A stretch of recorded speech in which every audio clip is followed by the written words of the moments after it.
Labas rytas. Mums atviros visos erdvės, o ten, kur atsiduriam tikslus, išsikeliam ne tik mes, bet ir mūsų laidų herojai.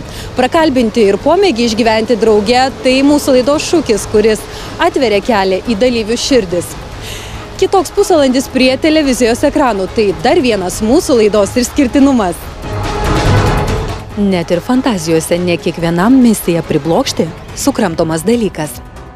Ką bendro turi policininkas, daktaras ir... Ko bijo tvirtarankiai? Mes kalbėsime apie rankų lenkimą? Ne, aišku, kad apie moteris, kas be ko. Čia mano mergina sėdė, jeigu ką, tai žiūrėkit. Ir kodėl karatistai prabils eilėmis? Mes lietuviai, mes jėga, nugalėsim visada.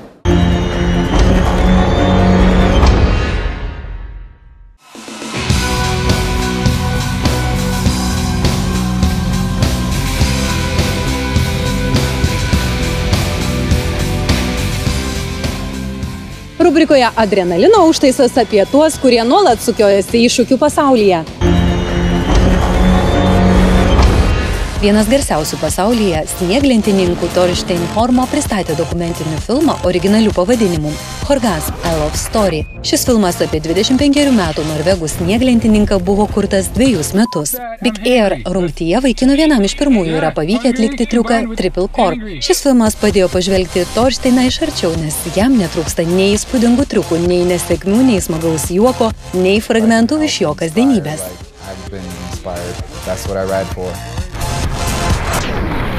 Oh shit, this is not good. Boy, don't ever say oh shit in the air. Dude, I know.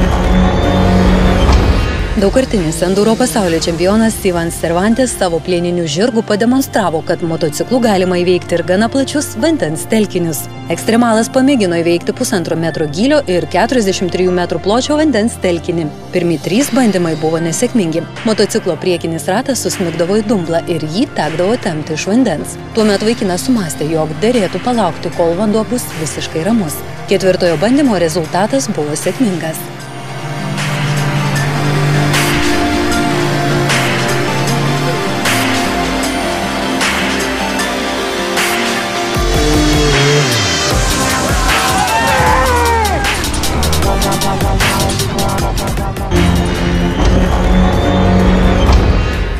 Dažnai galvojate, kad kuo daugiau sumokate už pramogas, tuo jos linksmesnės. Ar tikrai? Kartais užtenka pasikrapštyti sandėliukose ir sukonstruoti primityvų atrakcioną, kuris garantuos gerą nuotaiką, nemenkai kompanijai, draugų ir šie vaizdai puikiai tai atspindi.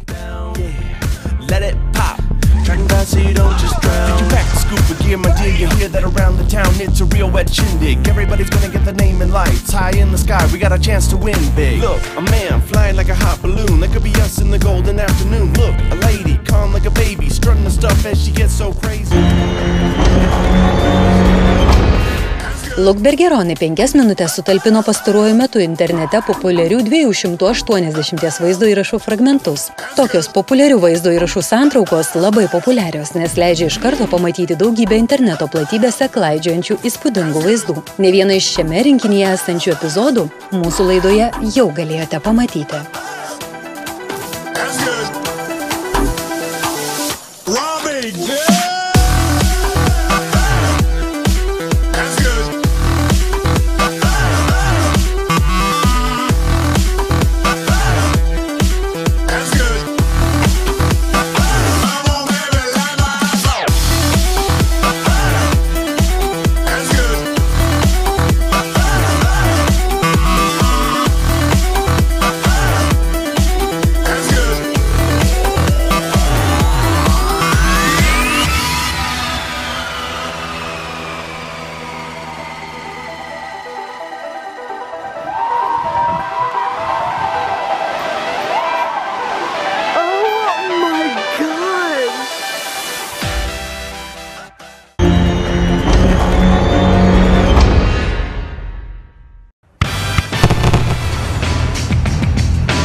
Neįprastas pasiūlymas mūsų laidos žiūrovams, tačiau dabar kelios minutės rimtai.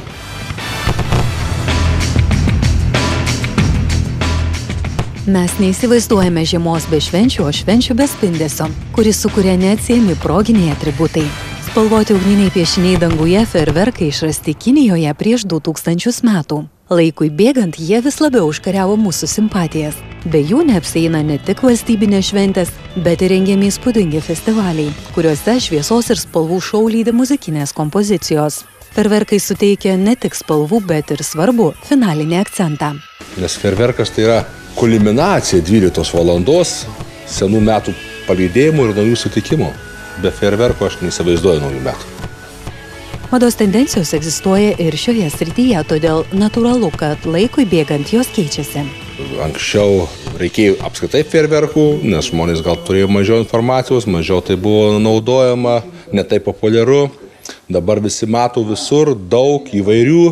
Aišku, kad nori kuo įspūdingesnių, kuo spalvingesnių, kuo triukšmingesnių. Tam, kad šventės būtų saugios, atitinkamos tarnybos gruodžio mėnesį skirs didesnį dėmesį pirotechnikos priemonių naudojimui ir prekybai. Kaip ir kiekvienais metais, policija kartu su Priešgaisrinės apsaugos ir gelbėjimo departamentu organizuoja akciją. Tai šiais metais bus pirotechnika 2012, kurios metu stengsimės patikrinti kuo daugiau vietų, kuriuose prekiaujama pirotechnikos priemonėmis. Žiūrėsime, kad pirotechnika nebūtų parduodama nepilnamečiams, nebūtų daromi kiti pažeidimai. Taip pat stengsimės įvertinti tas vietas, kad nebūtų pažeidimas daromas dėl per didelio pirotechnikos kiekio objekte, kuriame yra prekyba vykdoma. Taip pat tikrinsime sandėlius, kad nebūtų pažeidžiami kiti reikalavimai. Policijos duomenimis praėjusiais metais naudojant pirotechnikos priemonės sužalojimo visgi nepavyko išvengti. Policijos departamento duomenimis praeitais metais nuo pirotechnikos nukentėjo 21 asmuo, iš jų 4 nepilnamečiai. Vilniaus apskrityje nukentėjo 7 asmenys, iš jų 2 nepilnamečiai. Tikimės, kad šiais metais statistika mus nudžiugins ir susižalojimų bus mažiau. Kadangi šią temą nemažai kalbama, todėl galima pasidžiaugti, kad sužalojimų tikrai mažėja. Aš manau, kad turbūt buvo sėkminga informacija praeitų metų. Buvo patekę iš viso 4 pacientai, kurie buvo susižaloję su sprogstamais įtaisais, fejerverkais. Tokių labai skaudžių pasekmių gal ir nebuvo. Tai norėčiau informuoti toliau visuomenę, kad toliau taip sėkmingai išvestų ir kad turėtų visus pirštukus ir galėtų šampano taurę iškelti ir sekančiais metais. Norint saugiai patiems iššauti fejerverkus, pirmiausia reikia atidžiai perskaityti gaminio instrukciją ir nebandyti improvizuoti, nenaudoti pirotechnikos priemonių ne pagal paskirtį. Savadarbiai ar nesertifikuoti gaminiai turi būti tabu, nes pasekmės gali būti katastrofiškos. Nepaslaptis, kad didžiulis pirotechnikos pasirinkimas yra turgavietėse, pasitaiko, kad jais prekiaujama tiesiai iš automobilių. Ta žmonės raginami būti atidūs, neužkibtant mažų kainų, bet ir reikalauti specialių dokumentų. Prieš naujus metus, kad pirotechnika teiktų tik tai džiaugsmą, tai norėtume paraginti žiūrovus, kad jie gaminius pirktų tik tai sertifikuotus, kad jie pirktų tik tai iš prekybininkų, kurie turi teisę prekiauti pirotechnikos gaminiais, nepirktų kažkur tai iš automobilių, kur nėra aišku, iš kur tas pirotechnikos gaminys atvažiavo, ar jis yra sertifikuotas, ar jis tinkamas naudoti. Tuose prekybos vietose turi nustatytą tvarką išduotus leidimus, tai pirotechnika, mes tikimės, yra saugi. Ir jeigu yra neaišku, kaip ją naudotis, tai pardavėjai paaiškins, supažindins su instrukcija ir tikėsimės, kad pirotechnika tik tai kels džiaugsmą. Jei atsitiko nelaimė, reikia nedelsti ir tuoj pat kreiptis, pataria medikai. Ir negalvoti, kad jau man tikrai taip neatsitiks. Liaudės posakis yra, kad lazda vieną kartą metuose iššauna. Ir neleiskite vaikų, mažų vaikų, jie suprantu, kad jiems labai įdomu uždegti, pažiūrėti, kaip sprogsta, bet saugokite save, žmonės, mylėjai, saugokite, mes negalime visko išgelbėti. Norisi visiems palinkėti saugių ir gražių švenčių, o prie šių palinkėjimų prisijungia ir mūsų kalbinti pašnekovai. Aš palinkėčiau, kad sekančius metus sutiktumėt su gražiamis rankytėmis, su pilnais nagučiais, su visais sveikais pirštukais ir kad neduotumėt uždirbti ortopedijams įmonėms. Policija palinkėtų žmonėm, kad pirotechnika būtų naudojama saugiai, nepažeidžiant nustatytos tvarkos. Tada šventė liks atminti ilgai kaip gražus reiškinys, o ne susižalojimai nuo pirotechnikos gaminių ir ligoninės ir taip toliau. Tai norėčiau palinkėti visiems linksmų švenčių ir gražių fejerverkų.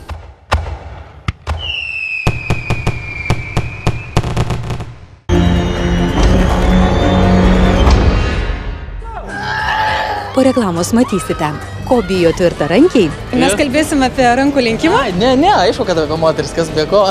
Čia mano mergina sėdė, jeigu ką, tai žiūrėkit. Ir kodėl karatistai prabils eilėmis. Mes lietuviai, mes jėga, nugalėsim visada.